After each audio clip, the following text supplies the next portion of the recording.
Welcome, I'm Stephen Kidd from HUD's Office of Public and Indian Housing. Over the next 3 video segments, you'll learn about PHA's responsibilities for responding to cases of elevated blood lead levels, or EBLLs, in public housing. We hope that you had a chance to watch the introductory segments of this video series, which provide an overview of the Lead Safe Housing Rule Amendment and define key terms.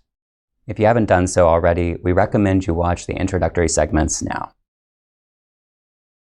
Over the next 3 video segments, we will be focusing on public housing and the requirements for responding to EBLLs in public housing units. The first segment will cover general requirements and responsibilities for the public housing program. The second segment will cover action steps to be taken for the index unit. The third segment will cover action steps to be taken for other coverage units.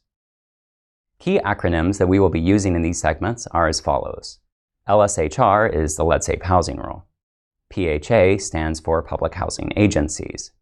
EBLL stands for Elevated Blood Lead Level. EI stands for Environmental Investigation. OLHCHH stands for HUD's Office of Lead Hazard Control and Healthy Homes. And PII stands for Personally Identifiable Information. Let's begin by talking about the designated party for EBLL response.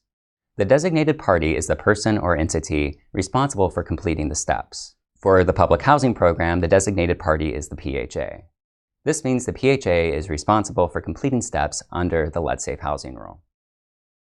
Before we dive into the EBLL response steps, there are a few points regarding resident and HUD notifications that are important to highlight. The requirements for resident notifications are found in Section 35, Part 125 of the Lead Safe Housing Rule.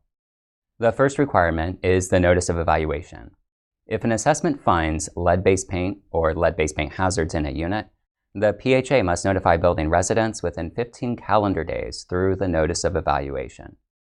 The notice must be dated and must include a summary of the nature, dates, scope, and results of the evaluation, along with a contact for resident questions.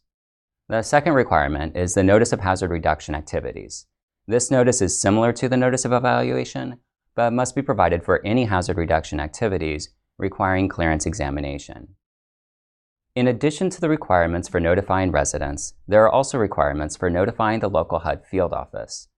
For each step in the EBLL response, the Lead Safe Housing Rule requires the PHA to provide the HUD field office with documentation within 10 business days of completing each step. If you're not sure whether there's a requirement for notification or documentation around a certain EBLL response step, it's safe to assume there probably is. And all of these documents must be kept by the PHA for possible review for at least 3 years. We'll come back to these notifications and timelines as we walk through each EBLL response step. This concludes the first segment of EBLL response in public housing. Thank you for watching. Please continue to the next segment on EBLL response in the index unit.